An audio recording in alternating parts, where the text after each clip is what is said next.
wabarakatuh. Alhamdulillah, wassalatu wassalamu ala rasulillah, wala hawla wala quwata illa billah. Rabbi shrah li sadri wa yassir amri wahlul 'uqdatam min lisani yafqahu qawli, amma ba'd. Yang terhormat Bapak Kepala SMP Negeri 19 Kota Tangerang Selatan, yang terhormat Bapak Ibu Guru, para wali kelas, syukur alhamdulillah kita panjatkan puji syukur kita kepada Allah Subhanahu wa taala yang telah melimpahkan berbagai nikmatnya kepada kita sekalian. Dengan nikmat-nikmat itu kita bisa berkumpul kembali di acara Tabur Bagi hari ini. Salawat dan salam selalu kita curahkan kepada junjungan kita, manusia agung, manusia mulia, Muhammad Rasulullah SAW. Allahumma sholli ala sayyidina Muhammad wa ala ali sayyidina Muhammad. Semoga kita nanti mendapat syafaat dari beliau. Amin. Bapak Ibu yang berbahagia, Rabu Berbagi kali ini agak istimewa. Kita akan mendapatkan ilmu-ilmu yang bermanfaat, mudah-mudahan. Dan khusus akan disampaikan oleh guru istimewa kita, guru keren kita, Bapak Yernia Sabto Nugroho SPDGR, yang akan memberikan materi menyebarkan pemahaman dan penerapan pengalaman dalam budaya positif. Semoga apa-apa yang diberikan oleh Bapak Yernia kita bisa ambil manfaatnya. Untuk itu, biar lebih hikmat acara kita, marilah acara ini kita buka dengan baca basmalah bersama. Bismillahirrahmanirrahim. Baik, Bapak Ibu, sebagai acara kedua kita dengarkan sambutan pengarahan dari Bapak Kepala Sekolah SMP Negeri 19 Kota Tangerang Selatan, Bapak Haris Munandar MPD. Pada Bapak kami persilakan. Assalamualaikum warahmatullahi wabarakatuh.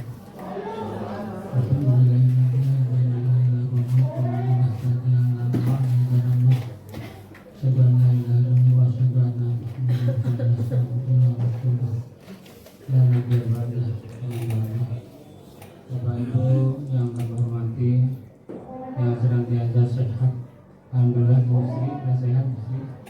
Alhamdulillah berkat doa kita semuanya, kita andai diberi kesehatan, keluarga kita, anak kita, ibu orang tua kita senantiasa sehat walafiat, amin Allahumma amin.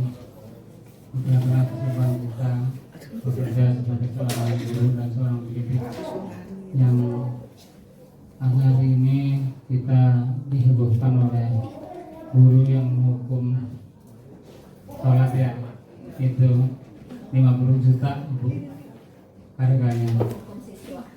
Ya, padahal kan kita itu mengembangkan budaya positif, mengajak kita positif. Beda rupanya sudah orang sekarang cara berpikir. Padahal orang tua itu juga mungkin orang dulu, ya. Kalau orang kita dulu ketika kita dihukum oleh guru, begitu dilaporkan ke orang tua, kita malah ditambahin sama orang tua. Ya, dijewer, begini teplak, begini diapain, bahkan dimaki-maki, lebih galak dari guru yang sebenarnya. Itu membuat kita itu mandiri, membuat kita itu melek, membuat kita itu. Tapi sekarang beda sudah. Ya, sudah beda. Berpikirannya seperti itu. Bayangin hanya hal-hal yang sepele seperti itu dari 50 juta harganya, luar biasa. Ya. Di samping itu juga penegak hukum kita juga ngikut-ngikutan, ya. Ya barangkali dia duitnya banyak, jadi ya begitu juga baru bergeser. Maka perlu kali ini dikembangkan budaya positif seperti apa. Kita memang barangkali ingin sih membuat anak itu lebih baik, tapi kadang-kadang hal-hal yang kecil pun menjadi harganya 50 juta gitu. Sehingga bagaimanapun itu adalah beratnya tanggung jawab kita. Sehingga kita dihadapkan pada hal-hal yang barangkali nggak begitu penting, tapi ternyata di lapangan seperti itu. Sehingga istilahnya harus bahwa kita itu sebagai insan pendidik, katakanlah sebagai seorang sarjana, itu harus dilengkapi dengan budaya positif. Bahasa agama kitanya adalah akhlakul karimah. Kita itu bermartabat, kita itu berharga, kita itu bernilai, kita itu memiliki makna yang positif. Karena kita itu memang senantiasa melakukan hal-hal yang positif. Walaupun apa yang kita lakukan positif itu tidak semuanya ditanggapi secara positif. Ada juga yang mencibir, ada juga yang seperti itu. Tapi nggak usah lah kita lihat hal itu. Pasti dalam hal kebaikan itu ada yang menganggap tidak baik, itu udah biasa. Dan itu ada anggaplah suatu bumbu-bumbu untuk membantu kita untuk tetap selalu berbuat baik sesama teman kita kerja, sama murid kita, semua karyawan kita, semua lingkungan kita juga senantiasa berbuat positif. Karena itu saya ingin bertanya, mengapa sekolah kita mendapatkan guru dari Jepang dia? Siapa namanya? Mr. Soleh ya. Itu diletakkan pada lingkungan hidup. Beberapa hari yang lalu saya ditegur oleh kepala sekolah, oleh kepala dinas, bagaimana yang guru dari ini, bagaimana efeknya, kosnya apa di SMP 19. Nah ini belum terasa. Jadi saya ingin mulai hari ini melalui wali kelas kita melalui wali kelas, bahwa lingkungan hidup itu adalah suatu yang harus kita tegakkan, karena dari lingkungan hidup itu cerminan dari kesehatan kita. Yang pertama, lingkungan di meja kita coba dirapikan sedemikian rupa sehingga bagaimana supaya meja kita, kerja kita itu layak sebagai meja seorang guru. Ya kita pikirkan ya, maka berbuatlah yang positif. Seperti apa layaknya meja seorang guru, apa yang ngacak-ngacakan, apa yang rapi, apa yang seperti apa. Misalnya meja dikasih taplak meja, di dalam satu meja ada bunga, boleh bunga plastik, boleh hidup. Nah sedemikian rupa sehingga lingkungan nyaman, asri. Ini mari kita laksanakan coba. Ya, progres dari guru lingkungan hidup dari Jepang itu gak murah, itu mahal. Bisa 10 kali lipat guru kita gajinya. Ya, bisa 10 kali lipat. Sayang kalau tidak efek itu sayang. Maka kita nanti akan gerakan membersihkan seluruh ruangan, seluruh luar itu harus rapikan semua. Nanti juga Bapak akan lakukan. Lalu ya mulai dari dia senangnya di sampah sana itu, namanya Bu Lilin ya. Bu Lilin yang satu lagi siapa? Yang lingkungan hidup. Ya, yang lingkungan hidup Bu Lilin, Bu Ica ya. Itu harus memberi warna ya, memberi warna. Yang pertama wali kelas, saya ingin melakukan gerakan di depan pintu itu minimal 1 pot dulu deh, dalam 1 semester atau mungkin 1 tahun 1 pot dulu. Yang saya maksud adalah 1 pot dengan bunga seperti palem ya, yang di depan panggung itu ada bunga palem yang saya kira daunnya tidak membuat kotoran kalau palem itu, dan tahan juga dengan panas. Jadi 1 pot dalam 1 ruangan, dalam 1 kelas 1 pot bunga palem. Diseragam mengajar potnya yang 40 ya, jangan yang terlalu kecil, 40 atau 45, jangan terlalu gede juga. Kemudian pot sampah 1 kelas 1 di depannya. Jangan sampai 1 baris cuma 1 akhirnya lempar-lempar beracak-acakan nggak jelas itu ya. Itu nggak indah banget. Ayo kita lingkungan diperbaiki. Walaupun kita misalnya sampah nggak bisa, anak memberi sampah, minimal kita tempat sampah di setiap kelas masing-masing. Sapu, pel juga di setiap kelas harus ada, sula dan seterusnya. Ya, kemudian ditambah lagi dengan aksesoris seperti korden. Setiap kelas harus dikasih korden sekarang ya. Yuk kita rapikan. Jadi biar kalau nanti ada tinjauan dari dinas, mana efek dari orang Jepang ini memberi ke kita. kita harus peka, ya. Kita ayo berbuat positif. Memang ada kosnya, tapi tetap harus ada yang dikerjakan, jangan diem baik, ya.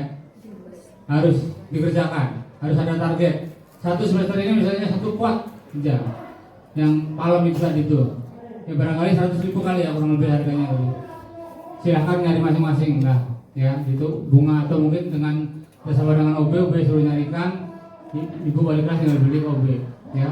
Suruh naruh di depan kelasnya masing-masing, nanti biar dipelihara masing-masing, diburu dan seterusnya, sehingga biar dijadikan pohon itu dengan daun yang hijau itu akan mengeluarkan oksigen. Oksigen itu akan berguna untuk kita, untuk pernapasan kita, ya. Saling simbiosis antara tumbuh-tumbuhan dengan kita. Tapi kalau nggak ada tumbuh-tumbuhannya bagaimana bisa ini sejuk sekolah kita? Bagaimana sekolah kita akan asri? Nah seperti itu. Kemudian korden juga ada memberi warna supaya dalam kita belajar, ketika belajar ditutup sehingga anak tidak matanya jelalatan keluar-keluar, ya, sehingga fokus pada pembelajaran. Terutama kelas-kelas belakang itu kayaknya nggak ada kordennya tuh, ya. Kalau bisa korden disamakan warna biru semua. Bapak suka warna biru masalahnya. Jangan hanya belang putih, jadi biar agak ada keseragaman, ya. Jadi tidak ada kelas yang ya kalau yang sudah ada ya biarin, ya. Yang belum ada biru bisa seperti ini. Bahannya relatif sama, jangan ada yang mewah, ada yang jelek, jangan nanti bukan kurang bagus lah, ya. Misalkan di satu tempat misalnya tinggal diukur aja gitu, bahannya dibuat yang sama, jadi biar nggak menimbulkan kecemburuan. Yang lain itu bagus, itu jelek, nggak begitu, ya. Sehingga tujuannya seragam itu seperti itu, supaya kita itu tidak menimbulkan kesenjangan antara satu kelas 1 dan kelas yang lain. Kira-kira Bapak seperti itu, Bapak Ibu. Untuk wali kelas mohon untuk diperhatikan yang pertama pot 1 palem, ya, yang di depan itu untuk segera ditindaklanjuti. Kelasnya kan ada yang masing-masing wali kelas, karena wali kelas pernah laporan ke Bapak, jadi nggak tahu kelasnya berapanya punyanya itu kan. Tapi Bapak tidak bisa menganggarkannya, tapi saya yakin bisa kalau hanya untuk beli 1 pot 1 semester, ya. 1 tahun satu korden, masa nggak bisa? Ya, maka diperhatikan untuk keindahan lingkungan kita. Kita sudah diadakan guru yang dari Jepang loh, luar biasa itu sekolah kita. Tidak semua sekolah, hanya beberapa, ada 6 atau beberapa jadi Tangsel. Iya. Gunanya untuk apa? Mendorong supaya sekolah kita itu lingkungannya diperhatikan. Jangan cuek aja. Jadi tidak memperhatikan lingkungan kita, terutama lingkungan tentang kebersihan dengan tanaman, ya. Dengan tanaman yang asli kita itu menjadi segar udara kita sehingga kita nyaman. Karena antara udara dan manusia itu saling simbiosis kalau kita belajar biologi, ya. Jadi udara mengeluarkan oksigen diperlukan oleh kita untuk pernapasan. Kita mengeluarkan CO2 dibutuhkan oleh tanaman hijau untuk pernapasan juga, ya.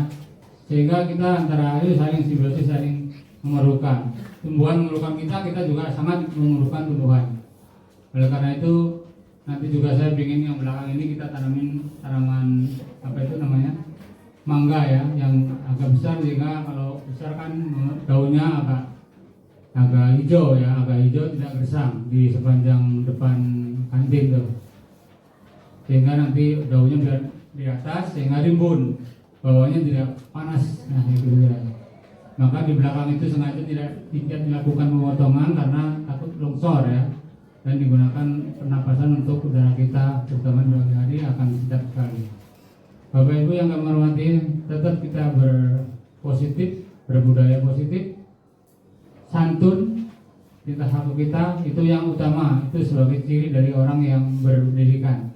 Apalagi kita memang seorang pendidik, dan itu yang harus dijaga terhadap teman-teman kita, terhadap juga apalagi anak didik kita, karena perilaku kita seminimal mungkin dan barangkali kita juga tidak berasa dicontoh oleh anak didik kita.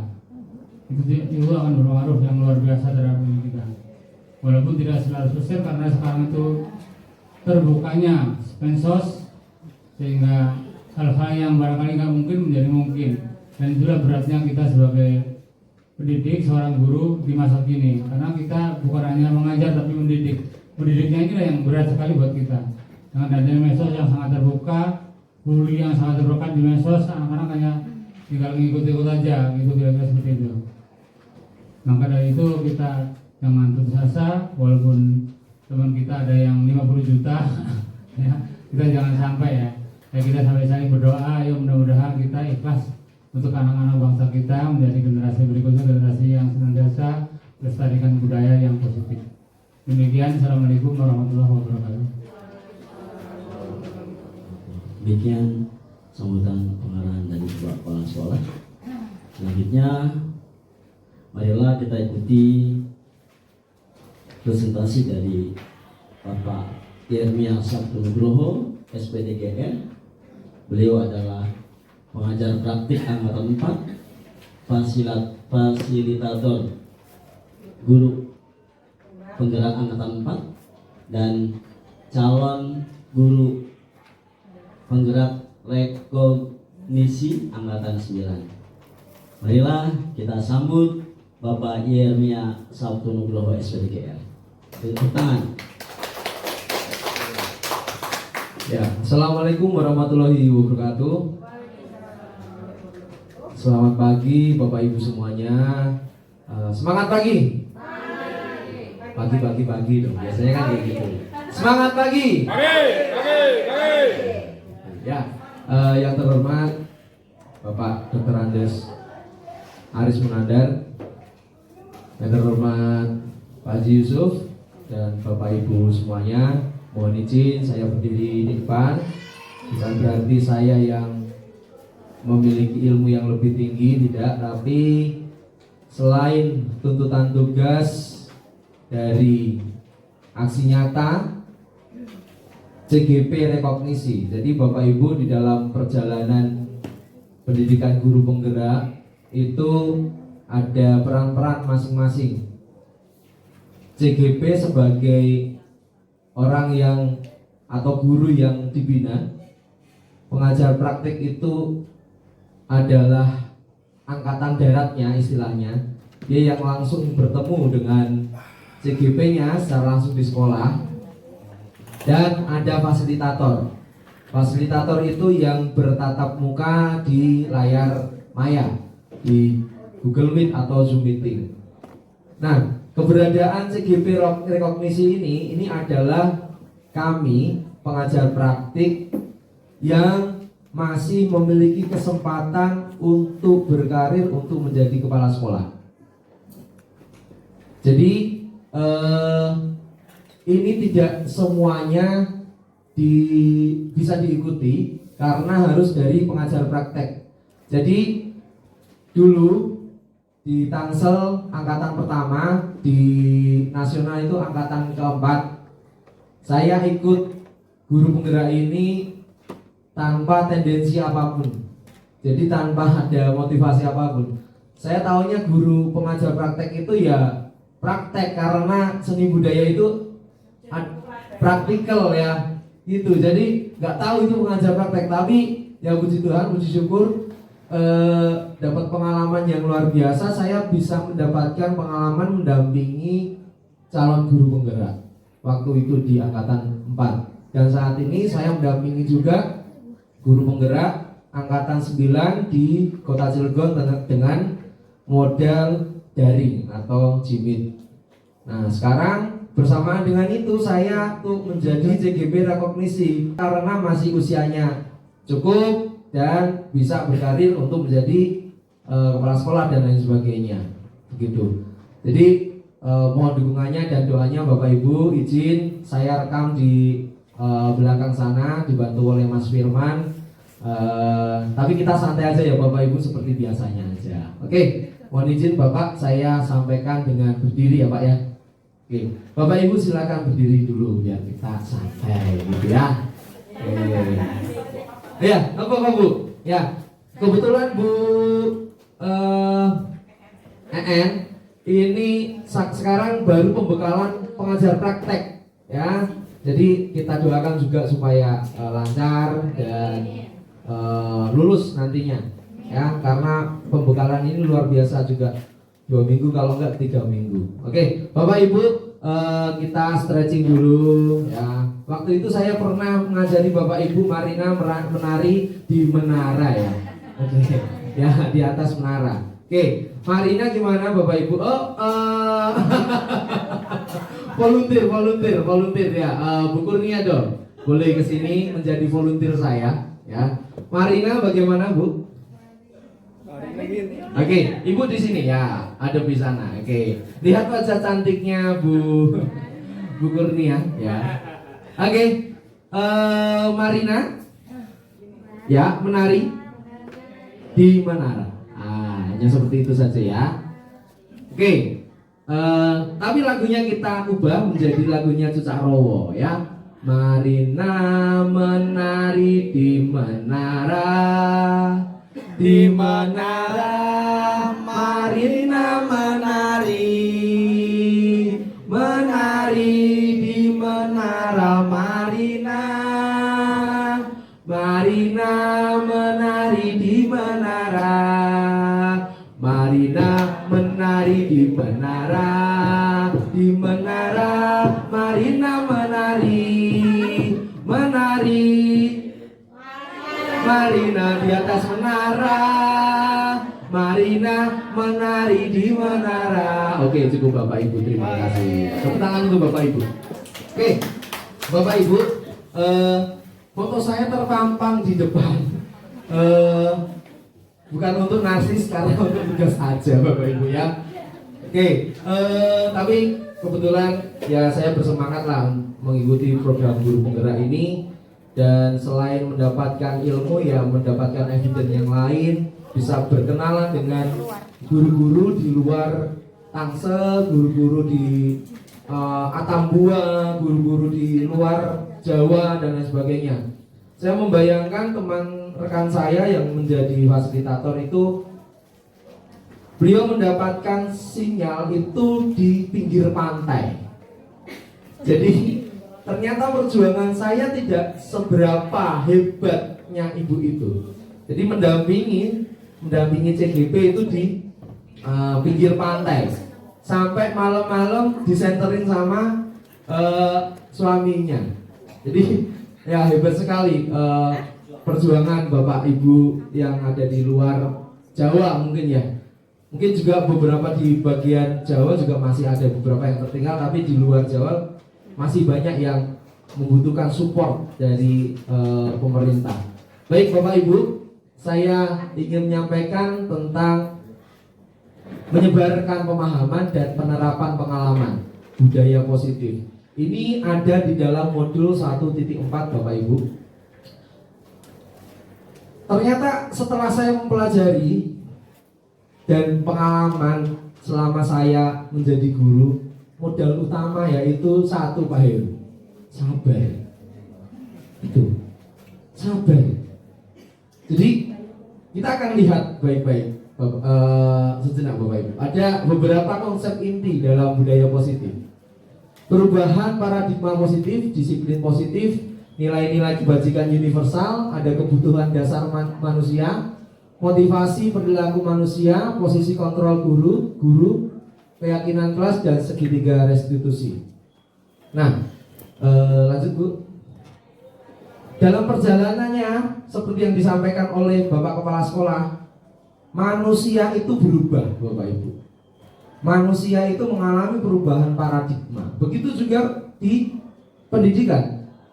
Jadi pembelajaran dengan paradigma baru merupakan pembelajaran yang dirancang berdasarkan prinsip pembelajaran yang berdiferensiasi, sehingga peserta didik belajar sesuai kebutuhannya berdasarkan tahap perkembangan sesuai teori psikologi modern untuk mewujudkan profil pelajar Pancasila.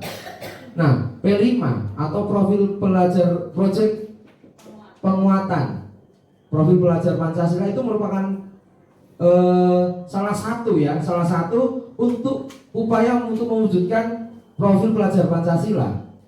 Namun di dalam kelas kita juga harus mengupayakan bagaimana profil pelajar Pancasila itu juga ada dan diterapkan dalam kegiatan kita di dalam kelas. Nah, apa saja sih profil pelajar Pancasila?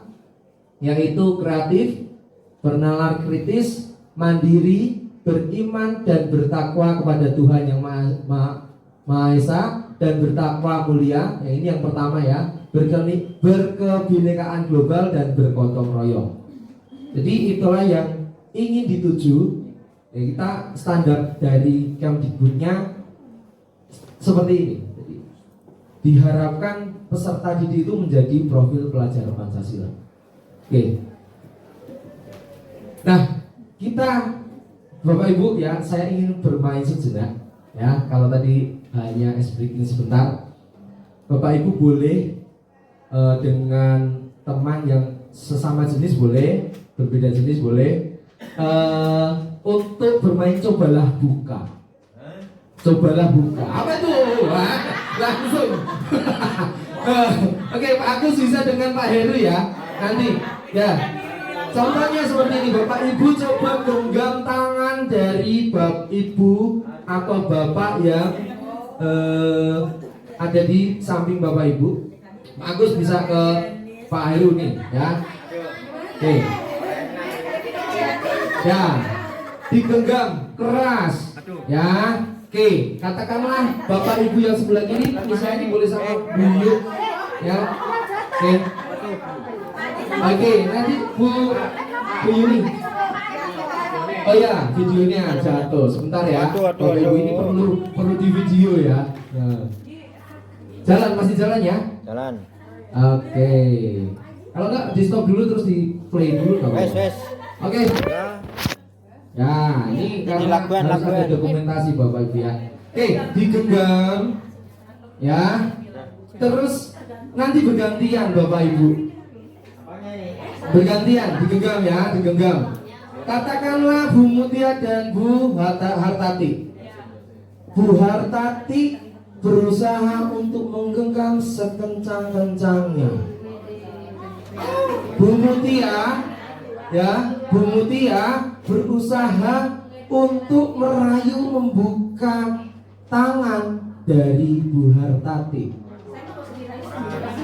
Nah, cara untuk membuka kepala, ya, cara untuk membuka kepala tangannya, ya, boleh membujuk, boleh menghardik, boleh mengintimidasi, boleh memarahi, boleh menggoda, boleh menggelitik, bahkan boleh menawari dengan uang agar bersedia membuka kepala tangan dari rekan Bapak Ibu.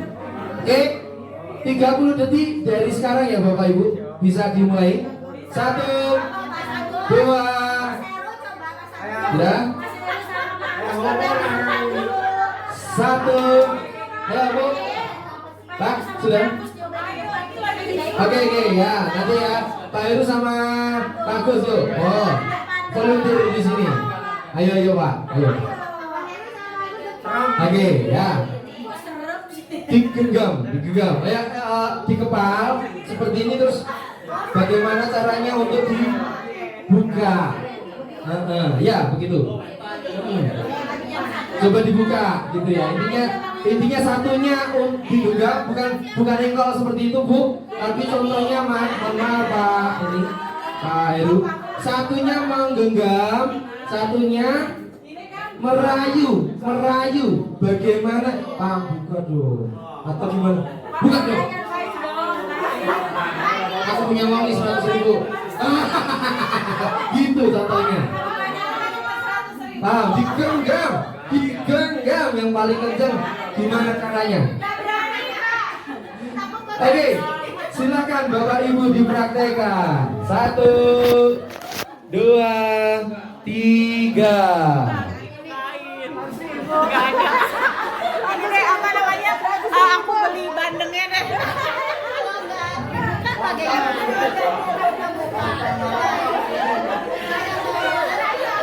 Apakah berhasil? 20 detik lagi.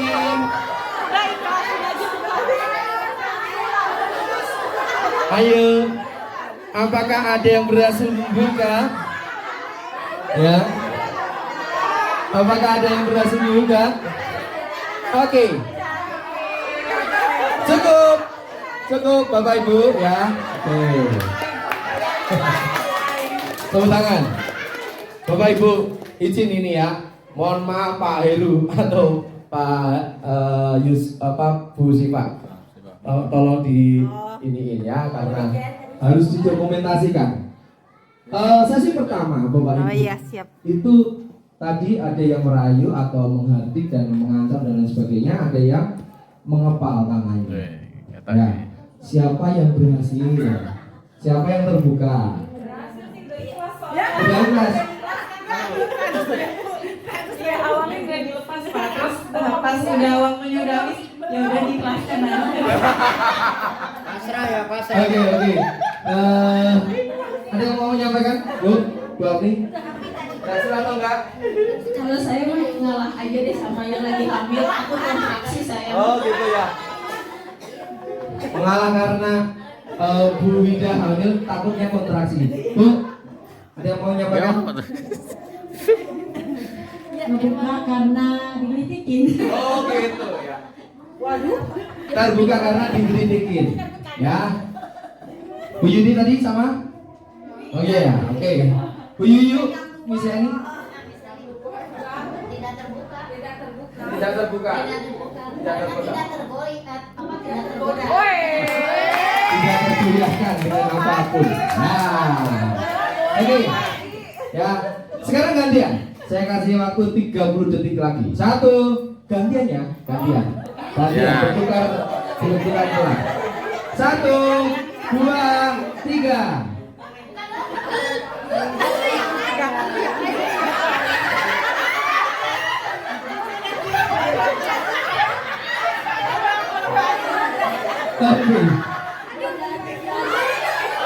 Oke. 10 detik lagi. 5 detik lagi. 3, 2, 1. Cukup. Oke, Bapak Ibu, tepuk tangan untuk kita semua. Ibu. Ternyata masih negosiasi. Ya. Oke, terima kasih Pak Heru atas sudah mengenal kita semuanya. Ibu dan Bapak, apa maksud dari permainan tadi atau cobalah bukan tadi? Ada yang mau menyampaikan pendapatnya? Tripod ada kamu. Ada yang mau menyampaikan pendapatnya Bapak Ibu? Bu Fri? Bisa itu. Ya. Dari Pak. maksudnya Serba tadi ada, Pak. kita dari permainan tadi kita bisa menarik kesimpulan bahwa kita pertama kerjasama ya, kedua terus masing-masing kita tuh mempertahankan ego kita gitu loh, masing-masing mempertahankan diri kita. Saya mempertahankan untuk menarik, sementara yang Pertahankan ego masing-masing. Bapak Ibu ada yang mau menyampaikan hal yang lain? Pak Jin mungkin? Tidak. Oh iya, asik dengan Anjing Singkong. Ubi. Oke.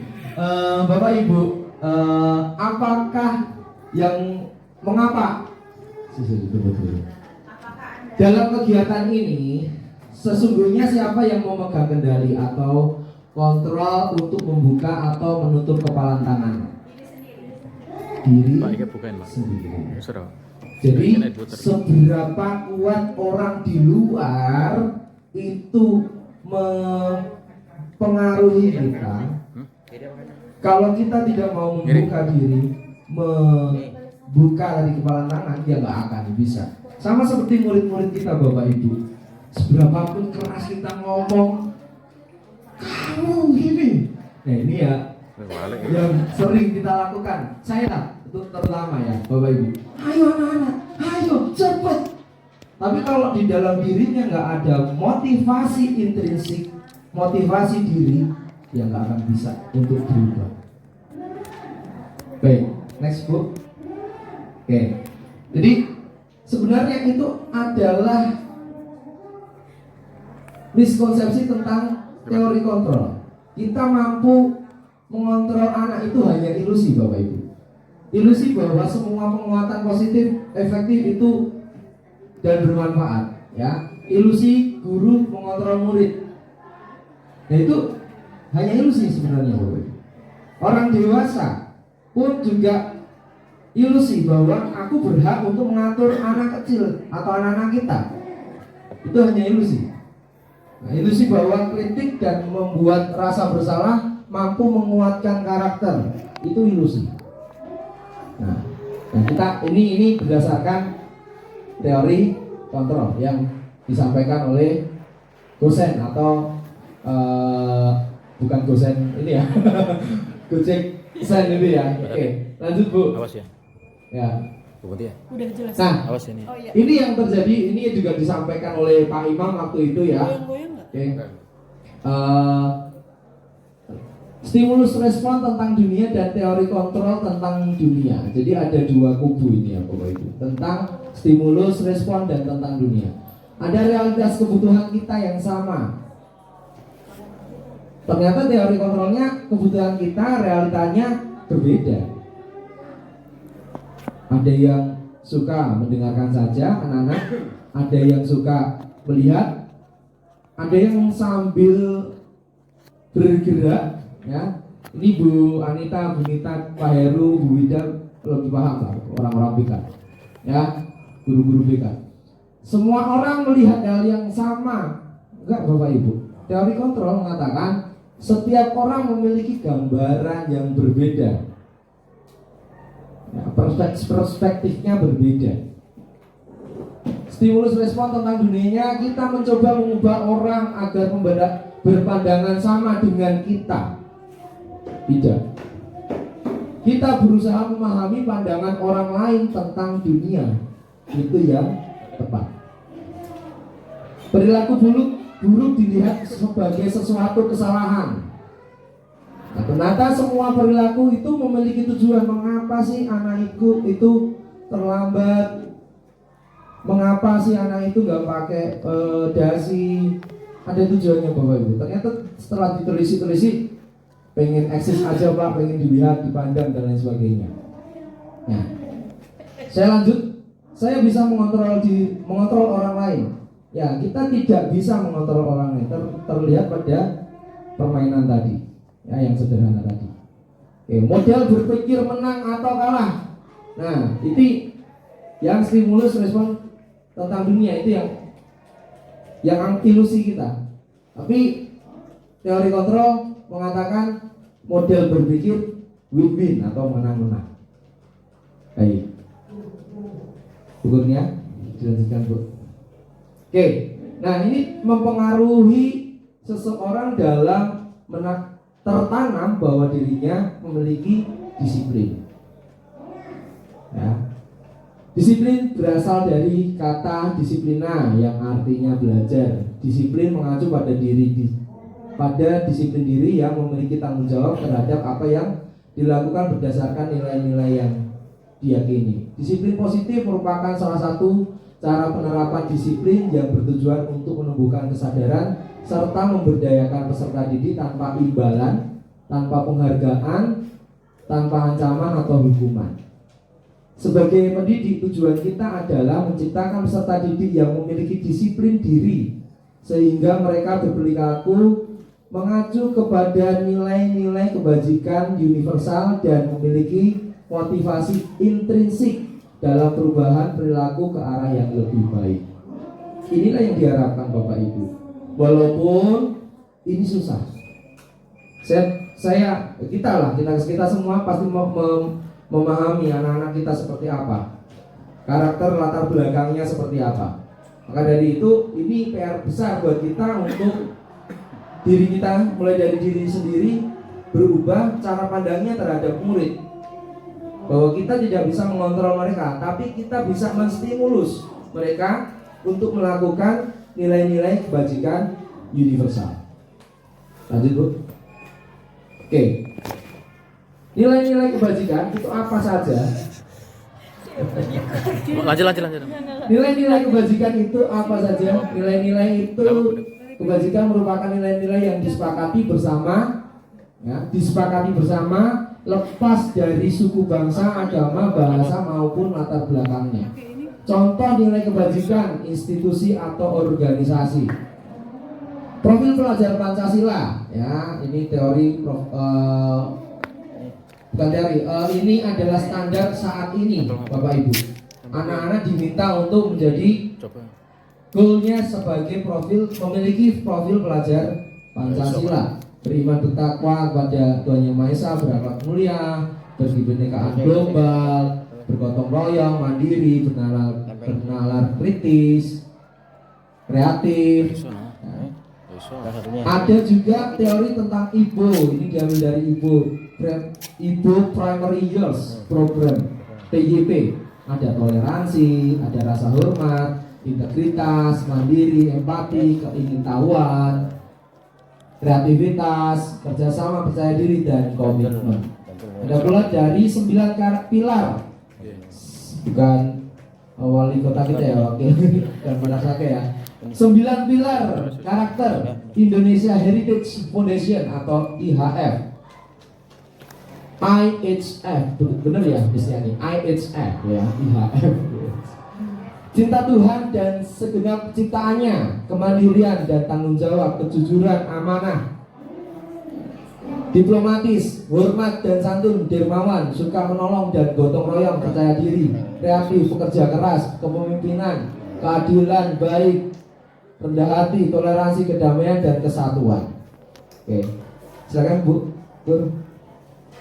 Nah, nilai-nilai tadi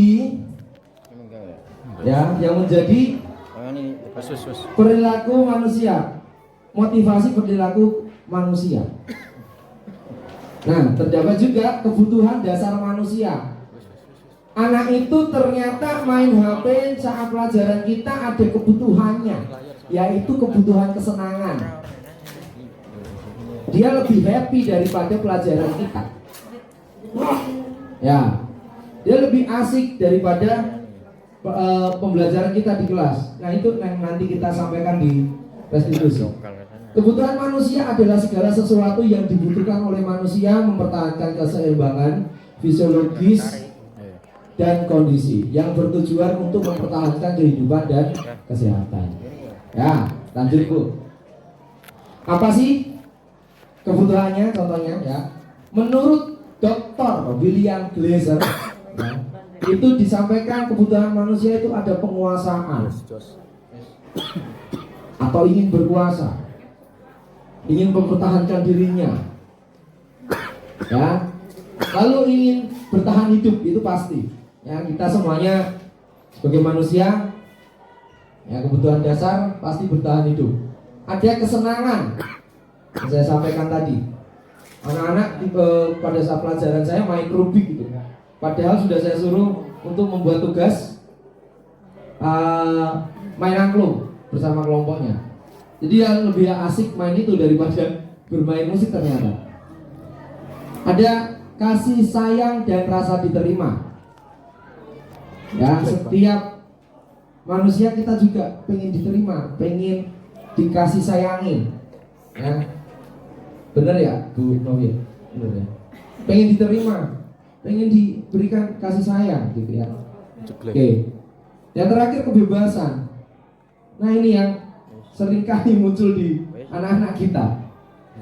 Anak itu butuh free. Ya udah, semau-mau gua lah. Jadi 5 kebutuhan dasar ini harus terpenuhi. Harus terpenuhi. Namun ada controlling dari diri sendiri. Bagaimana sih caranya kebebasan itu supaya tidak terlalu didominankan atau pengen diperhatikan terus. Ternyata di keluarganya dia tidak mendapatkan perhatian, atau ingin senang-senang aja. Ternyata di rumah disuruhnya les, kamu les ini ya, les ini lah, pusing anaknya. Pengen senang-senang sekali-kali. Ya, izin Pak Heru itu. Oke Pak, monggo Pak. Iya. Lanjut Pak. Oke, saya lanjutin ya. Oke, lanjut. Mohon maaf ya Bapak Ibu, ini ke distrak itu, terpengaruh oleh perangkatnya. Mohon maaf, ini saya kira tadi tripod saya beres ya, ternyata nggak beres. Oke. Ada ya? Iya, lupa tuh saya gimana. Oke, kalau nyari sekarang juga pusing sih. Ya, mending tangannya Pak Heru aja ya. Oke, lanjut Ibu. Tarik sini. Lanjut, Bu Pur. Ya. Motivasi perilaku manusia untuk menghindari, ada 3 ya Bapak Ibu, menurut teorinya. Untuk menghindari ketidaknyamanan atau hukuman. Jangan-jangan anak-anak rapi, melitit, klimis ya. Kalau bahasa Jawa melitit. Ya itu, nah, menghindari hukuman. Ya. Lalu ada yang kedua motivasinya, yaitu untuk mendapatkan imbalan atau penghargaan. Aku ingin ini karena aku pengen dapat hadiah deh. Aku ingin ini, pengen dapat ini. Ya. Ada yang ketiga, untuk menjadi orang yang mereka inginkan dan menghargai diri sendiri dengan nilai-nilai yang mereka percaya. Nah, ini yang sulit. Dan ini yang perlu kita mungkin saya sendiri juga masih melakukan motivasi-motivasi yang nomor 1, nomor 2. Kita semua mungkin masih ya gitu. Tapi memang kita berusaha untuk, saya datang tepat waktu memang karena saya menghargai diri saya, bukan karena takut di WA oleh Pak Yusuf. Kemana aja nih, nggak ada yang ngiringin upacara. Wah Pak Yusuf ya. Real ya. Jadi itulah motivasi di dalam diri kita.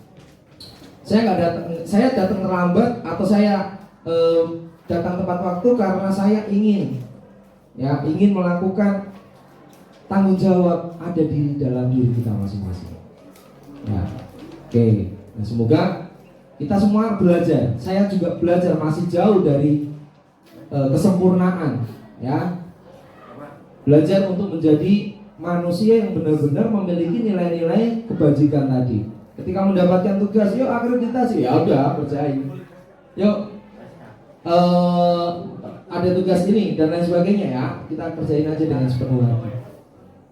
Nah, semoga ini tertanam di diri kita ya, tertanam di diri kita menjadi manusia yang utuh. Nah, belum berarti yang melakukan ini nggak utuh ya Bapak Ibu, mohon maaf nih ya. Jadi artinya kita motivasinya untuk menginginkan menghargai diri sendiri dengan nilai-nilai yang kita percaya. Oke. Silakan Bu. Oke.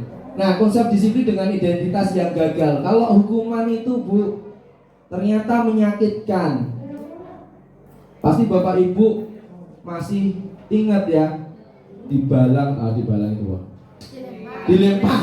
Dilempar menghapus lah apa di 50 juta ya. Dan itu nggak efektif Bapak Ibu, ternyata hukuman. Dan memang perilaku anak sekarang memang berbeda dengan anak zaman dulu. Ya, menyakitkan, tidak nyaman, murid takut, memaksa, murid menyembunyikan kesalahan, murid menjadi rendah diri. Ini juga saya alami, murid-murid takut kalau sama saya kalau di kelas. Ya, itu saya akui Bapak Ibu, karena ya kita sebagai manusia kan ada ininya ya, ada pride-nya ya, ada semacam harga diri. Kamu kalau kamu nggak dengerin saya ya saya marahin gitu kan, gitu. Nah, ternyata tidak efektif. Saya belajar juga Bapak Ibu, belajar bagaimana orang anak-anak itu, oke, saya tunda dulu marah-marahnya. Jadi kalau di modul 1.2 ya Bu, ada otak manusia ada berpikir secara reptil dan berpikir secara apa itu Bu? Lupa ya. Intinya ada reptil. Ketika kita mendapatkan kabar apa yang agak panas di kuping kita, langsung otak reptil kita gitu, emosi. Ya. Nah, sama juga seperti yang kita alami di dalam kelas. Ya, tidak semuanya hukuman itu efektif. Ternyata efeknya macam-macam ya Bapak Ibu. Kalau penghargaan itu tidak efektif, merusak hubungan, adanya sifat iri. Coba anak Bu Mutia yang nomor 1, kamu juara taekwondo ya. Yang satunya nggak dipuji. Oh ini anakku juga cantik, nanti juga ya sama ya. Seperti itu. Dan itu juga saya alami juga saat-saat ini saya mempunyai bayi kecil ini. Di bayi ini saya timang-timang dedeknya dikit, ganteng-ganteng. Ini yang bocil ini cemburu banget ini. Yang pengennya juga ditimang-timang. Iya. Ya, jadi kita semoga dimampukan ya menjadi orang tua, menjadi guru ini loh. Ternyata susah ya jadi manusia. Susah jadi manusia. Mematikan kreativitas ya, dampak dari penghargaan. Menghukum dengan sistem ranking, merampas hak menghargai dirinya. Ya. Oke, ini dari konsep disiplin dengan identitas yang gagal, hukuman dan penghargaan. Oke, lanjut. Konsep disiplin yang dengan identitas yang sukses, ada konsekuensi dan ada restitusi. Konsekuensi itu artinya dilakukan ketika anak sudah, kamu terlambat, tata tertibnya apa, kamu tahu kan tata tertibnya apa konsekuensinya. Dia sudah tahu. Jadi dia melakukan konsekuensinya dengan ikhlas. Ya.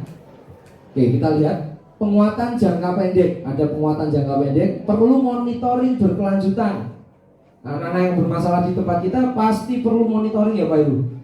Ini nanti di minggu ini ada kasus lagi atau enggak? Kita lihat nih ya. Minggu ini dia ngapain lagi nih? Minggu ini apalagi nih ya, ada stimulus atau respon ya dari seorang anak atau murid menghormati peraturan ya, murid menghormati peraturan, kehilangan waktu untuk merenungi kesalahan. Jadi anak-anak misalnya tadi kalau hukuman itu efeknya panjang ya, sampai saat ini saya menyesal lah waktu itu saya jadi guru kok murid kok nggak disiplin gitu.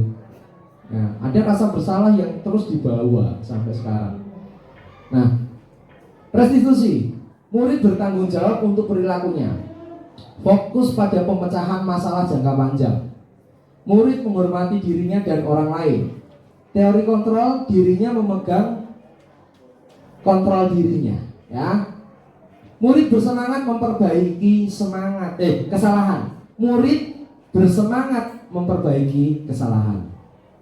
Nah, semoga ini juga bisa kita terapkan ya di dalam kehidupan kita sebagai pendidik.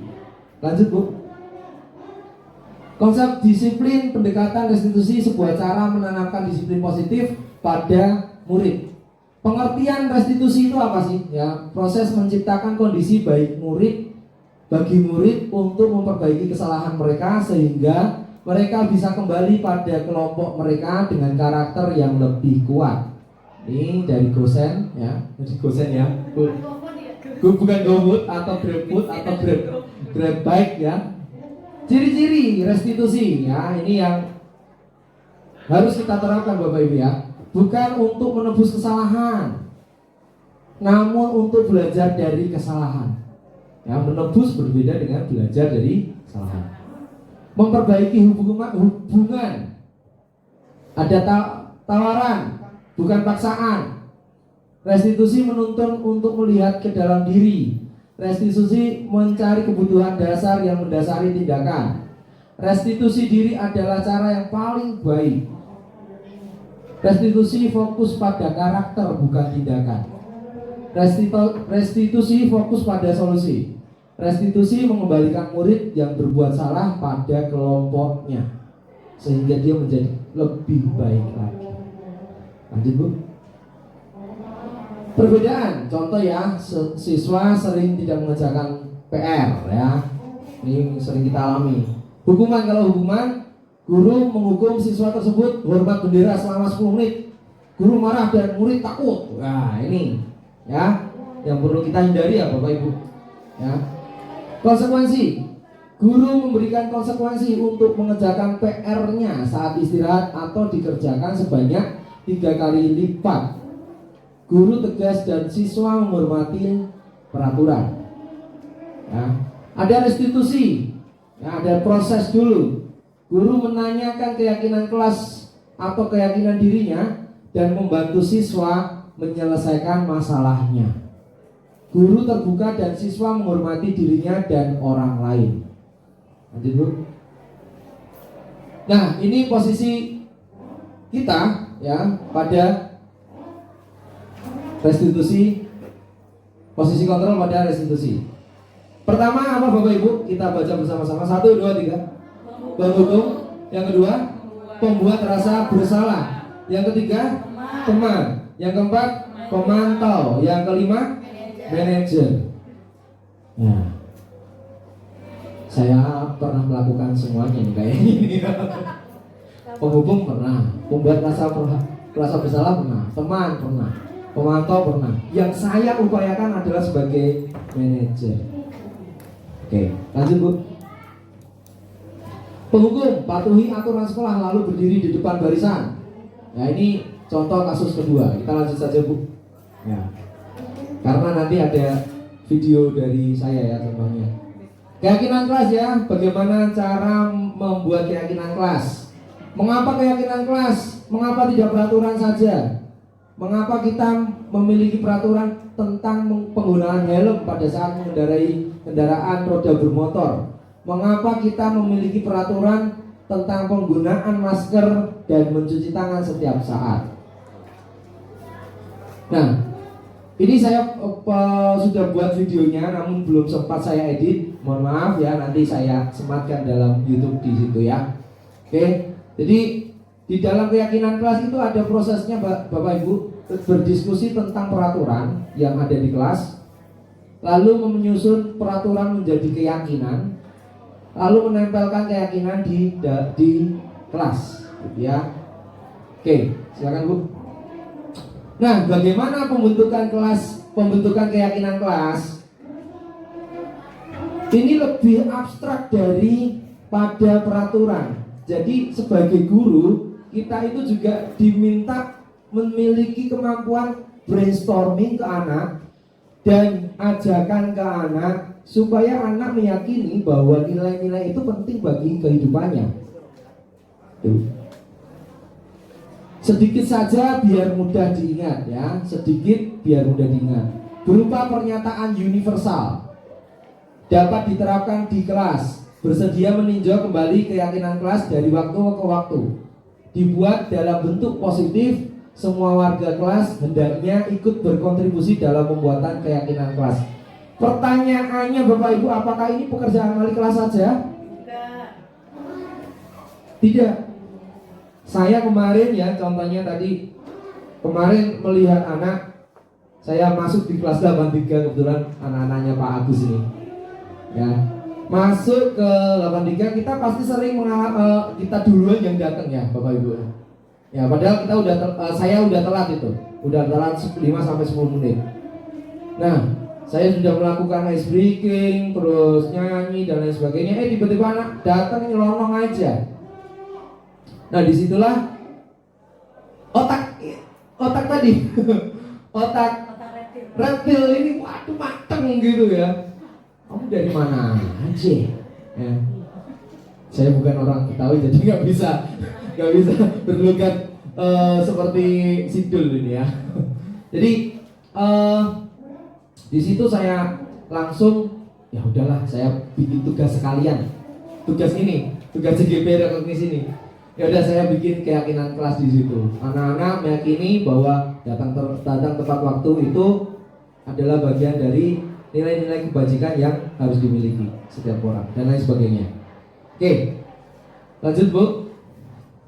Nah, ini segitiga restitusi, ya, bukan segitiga bermuda atau segitiga biru, ya, tapi segitiga restitusi. Nah, di sini ada prosesnya Bapak Ibu. Ini mohon maaf kecil sekali, jadi saya mendekat ada proses menstabilkan identitas. Kita semua akan melakukan hal terbaik yang bisa kita lakukan. Ya, menstabilkan identitas.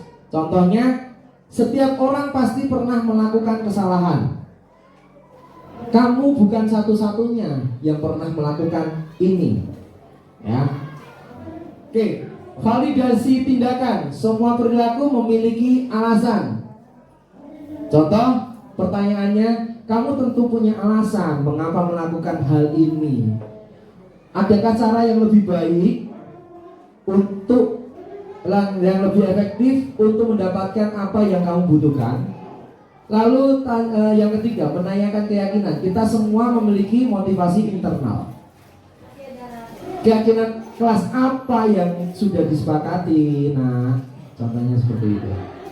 Kamu ingin jadi orang seperti apa? Oke. Nah, di dalam modul budaya positif ini saya mempelajari, Bapak Ibu, walaupun saya guru musik, saya juga mempelajari tentang intonasi ketika berbicara kepada anak.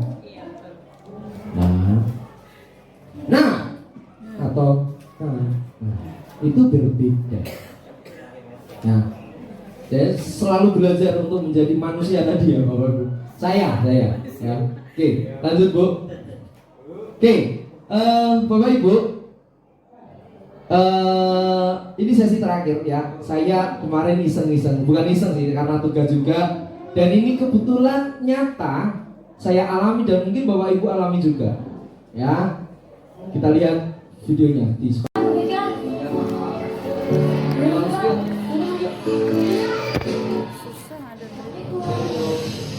Waalaikumsalam, silakan duduk nak.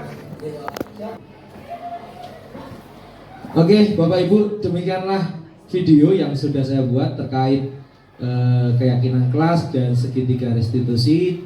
Itu tadi reka ulang adegan Bapak Ibu. Jadi ya memang tidak natural ya, tidak natural. Tapi kalau pas kenyataannya 2 minggu yang lalu seperti itu Bapak Ibu.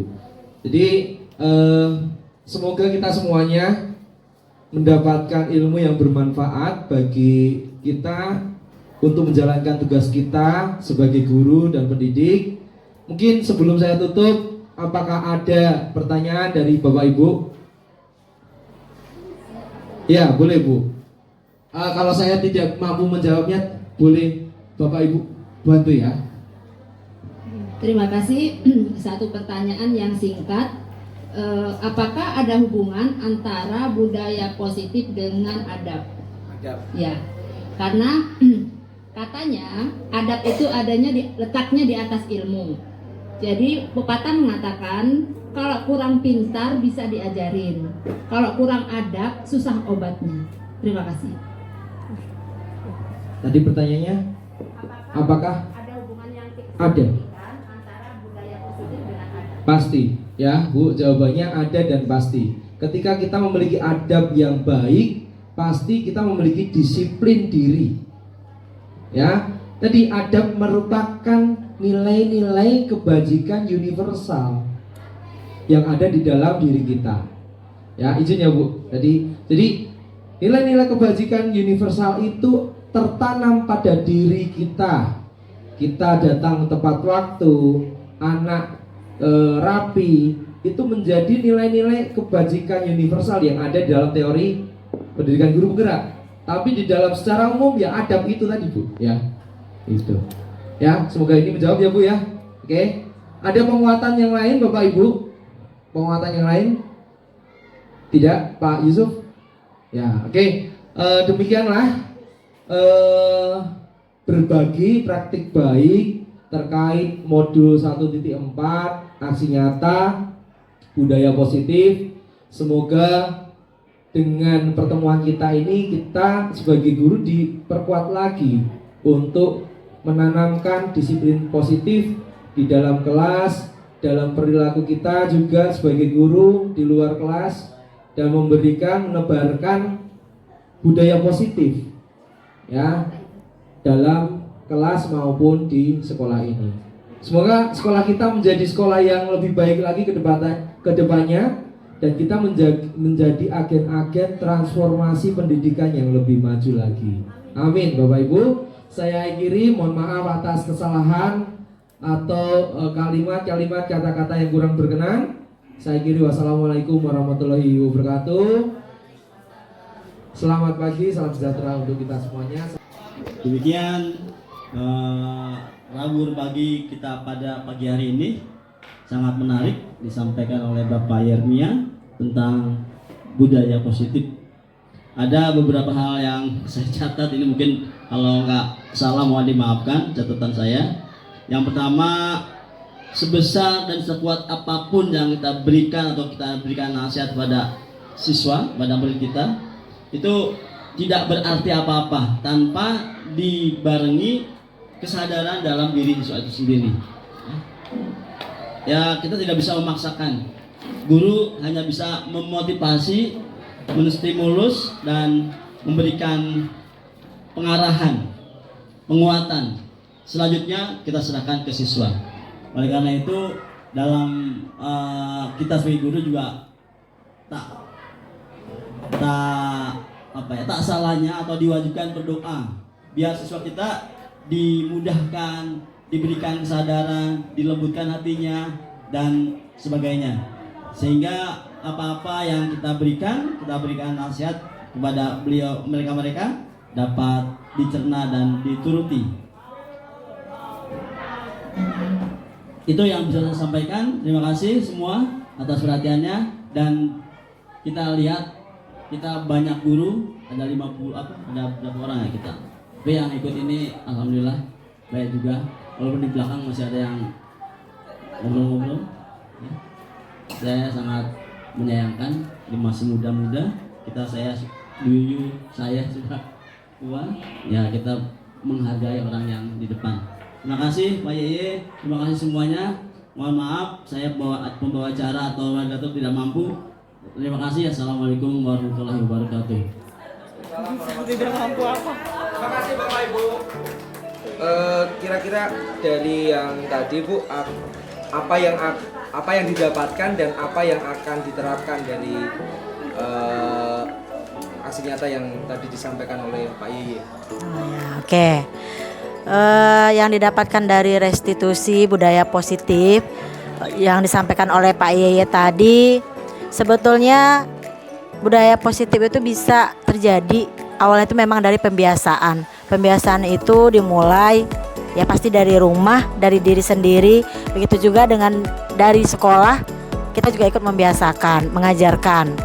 Nah, kalau apa yang akan diterapkan, mungkin awalnya anak ingin melakukan sesuatu berdasarkan keinginan mereka masing-masing atas apakah karena sebuah hadiah atau karena sebuah hukuman. Tapi lama-lama insya Allah akan menjadi pembiasaan, sehingga akhirnya itu tidak ada lagi berkat karena reward atau punishment. Nah, kalau sudah terbiasa, mereka akan terlihat seperti menghargai diri sendiri dan sudah membudaya di diri mereka gitu. Tidak perlu lagi harapan yang atau karena alasan-alasan yang lain gitu. Memang asalnya dari diri mereka sendiri gitu. Oke, terima kasih Bu Anta. Sama-sama. Mengenai budaya positif tadi, ya memang harus ditanamkan sejak sekarang ya. Apa yang ingin diterapkan dalam pelajaran itu? Yang mau diterapkan adalah kita harus membiasakan anak maunya apa, kita tanya anak maunya bagaimana. Terima kasih. Ya, selamat pagi Ibu. Pagi Pak. Tadi yang didapatkan dari pemaparan tentang budaya positif, apa saja yang didapatkan? Ya, kalau menurut saya ya Pak, yang sudah saya dapatkan tadi dari pemberian materi hari ini oleh Bapak, itu pentingnya pembiasaan budaya positif di sekolah, terutama dalam pembuatan keyakinan kelas dengan siswa agar proses pembelajaran lebih efisien dan efektif. Oke, yang akan diterapkan apa Bu? Kalau untuk rencana yang akan dilakukan ke depan, saya akan belajar untuk menerapkan segitiga restitusi ketika menangani masalah dengan peserta didik, lebih baik kayaknya daripada pemberian hukuman. Oke, terima kasih Bu. Ya. Berproses ya. Sama-sama Pak, terima kasih kembali. Yang sudah didapatkan dari pembelajaran tadi Rabu berbagi itu tentang kedisiplinan anak ya, bahwa kita memang mungkin tidak anak aja yang harus disiplin, kita juga sebagai guru harus disiplin karena guru itu jadi panutan anak murid. Jadi kita berawal dari kedisiplinan dari kita sendiri, nanti anak akan mencontohkan diri kita. Untuk intinya dari pembelajaran yang tadi Rabu berbagi yang dibawakan oleh Bapak Yermia itu sangat membantu kami sebagai guru ya untuk mendisiplinkan diri pada anak-anak. Jadi anak-anak biar mandiri, kreatif, dan tanggung jawab, itu intinya. Sukses selalu. Budaya positif yang perlu diterapkan di sekolah bagi siswa adalah seperti yang tadi disampaikan oleh Pak Yaya dalam kegiatan yang barusan tadi, ya kan, cukup bagus dan menarik. Intinya adalah siswa melihat, mencontoh, dan menerapkan. Jadi bagaimana budaya positif itu dapat bisa dilakukan, maka guru dapat memberikan contoh terlebih dahulu terkait dengan budaya positif. Budaya positif disiplin contohnya. Kita sebagai guru wajib memberikan contoh bahwa guru pun bisa berdisiplin agar siswanya tidak perlu diberi hukuman, tidak perlu diberi reward untuk menjadi disiplin, tapi melihat contoh daripada guru. Sehingga guru dan siswa dan satu sekolah dapat berkesinambungan menciptakan budaya positif. Gas, lanjut. Terima kasih.